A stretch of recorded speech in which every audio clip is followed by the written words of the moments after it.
Bonjour à tous. Nous sommes à quelques heures de l'ouverture du MIVA, le marché ivoirien de l'artisanat. Dans cette perspective, le ministre de l'Entrepreneuriat national, de l'artisanat et de la promotion des PME nous reçoit dans ses bureaux. Excellence, bonjour. Bonjour. Bonjour et merci de nous recevoir. Sous quel signe placez-vous cette édition du MIVA? Ce salon est à sa deuxième édition.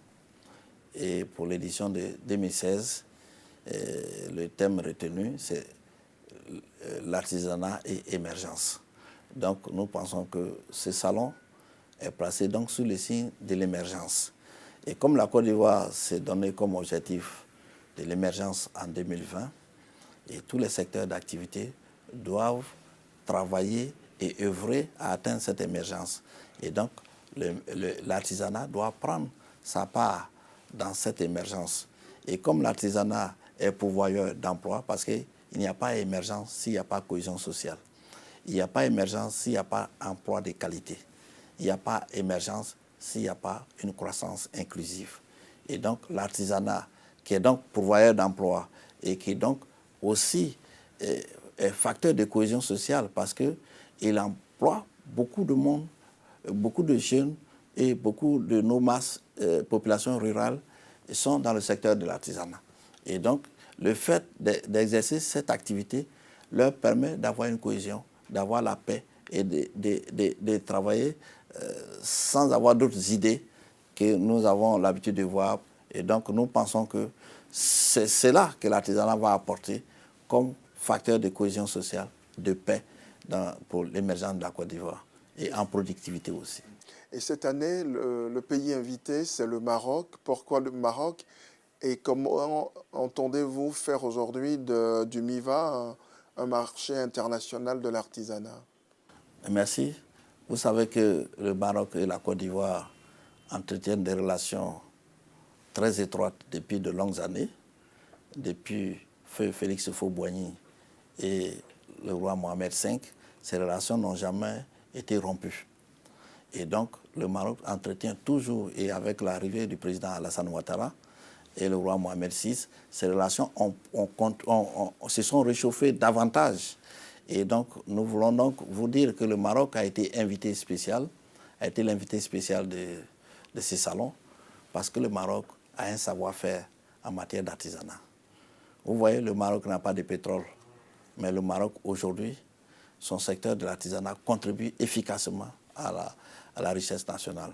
Et c'est pour ça que nous avons invité le Maroc pour que nous puissions, les artisans ivoiriens, puissent copier, voir ce qui se passe, avoir l'exemple, le modèle marocain pour nous inspirer à faire avancer dans le secteur de l'artisanat en Côte d'Ivoire. Et pour cela, nous avons déjà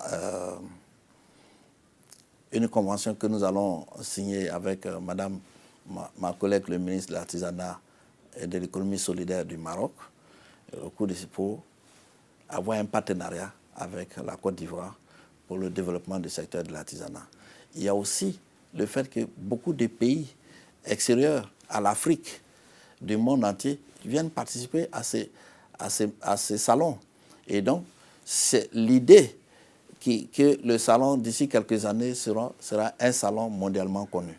Alors, quelles sont les grandes réformes que vous avez déjà initiées depuis que vous êtes à la tête de ce ministère dans le domaine de l'artisanat? Quelles sont les réformes que vous avez initiées en faveur de l'artisan ivoirien et de l'artisanat?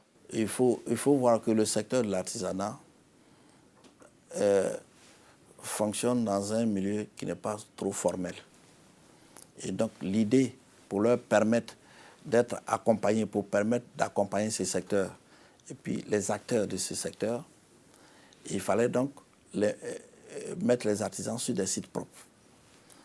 Et donc nous avons aujourd'hui à l'intérieur du pays, à Abidjan, l'État a pu obtenir des sites propres pour recaser ces artisans. Sur ces sites, nous allons créer des centres artisanaux ou des villages artisanaux. Sur ces sites, ça dépend de l'étendue. Et donc, au sein de ces centres, vous allez avoir un centre de formation, vous allez avoir les ateliers pour les artisans et vous allez aussi avoir des salles d'exposition et vous allez aussi avoir des salles de production. Ça va permettre à l'artisan de faire la promotion de ses œuvres, de sa création. Ça va permettre à l'artisan d'avoir des renforcements des capacités pour mieux produire et pour produire une œuvre compétitive. Parce que aussi, ce qu'on doit savoir, c'est que l'artisan, jusqu'à présent, ce qu'il produit n'est pas tout à fait compétitif. Et la qualité, souvent, pour certains, il y a des retouches à faire pour que ça puisse être accepté par tous. Excellence, est-ce que l'artisanat ivoirien aujourd'hui peut contribuer, peut être un facteur de croissance et si oui, comment? Oui, c'est un secteur qu'on est en train d'organiser et actuellement, elle contribue à hauteur de 12% du PIB. L'ambition du gouvernement, c'est de faire en sorte que cette contribution passe à 20% à l'horizon 2020. Donc, et c'est pour cette raison qu'un certain nombre de réformes sont en cours pour permettre à ce que ce secteur qui a du potentiel puisse participer effectivement à la création des richesses nationales et contribuer toujours à donner des emplois de qualité et donc à contribuer à la cohésion sociale et à la paix en Côte d'Ivoire. Est-ce que vous avez un appel à lancer aux Ivoiriens qui ne s'intéressent pas trop en fait à l'artisanat? Est-ce que vous avez, à l'occasion donc de ce marché, vous avez un appel à leur lancer? Bon, l'appel que j'ai à lancer, c'est d'abord demander à l'ensemble des artisans qui ont été sélectionnés dans les régions de venir participer au MIVA. Parce que ce serait une plateforme d'expression culturelle et d'innovation. Parce que dans leur zone où ils se trouvent, c'est la première fois ou c'est la deuxième fois, selon les cas, qu'ils viennent participer à ces salons, qui est une fois qui va permettre de se frotter avec des acheteurs professionnels, de se frotter avec des sachants, mais aussi c'est l'occasion d'avoir des informations et de la formation sur leur métier, parce qu'il est prévu dans le cadre donc, de ce salon des séances de formation au profit des artisans. Je lance aussi un appel aux conseils régionaux pour les inviter à tout mettre en œuvre pour que les artisans retenus dans leur région puissent venir à Abidjan et participer donc à ces salons et donc contribuer de façon efficace à ce que ces artisans puissent donc prendre part donc à ces salons. Il y a aussi le fait que nous lançons l'appel à tous les Ivoiriens d'aller visiter les stands, surtout aux jeunes, pour espérer, pour croire, pour savoir que l'artisanat n'est pas ce métier que certains refusent parce que les gens espèrent et pensent que ça ne peut pas nourrir son homme. Mais le secteur de l'artisanat, s'il est bien structuré et organisé, peut accompagner, peut nourrir son homme. Donc, un appel à lancer aux jeunes pour venir voir ce que les artisans ivoiriens font et venir voir aussi ce que les artisans extérieurs font comme création et aussi permettre de créer donc des ambitions, des opportunités pour certains jeunes qui sont en quête d'emploi. Je voulais enfin remercier le chef de l'État et le gouvernement pour avoir accepté d'organiser ces marchés, ces salons, qui va donner l'opportunité à beaucoup d'Ivoiriens de voir le potentiel dont nous disposons en matière d'artisanat. Que tous ceux qui ont une idée pas trop convaincante de ce que l'artisanat peut faire en Côte d'Ivoire, ils pourront se rassurer que désormais investir dans le secteur de l'artisanat, c'est aussi investir dans un avenir meilleur.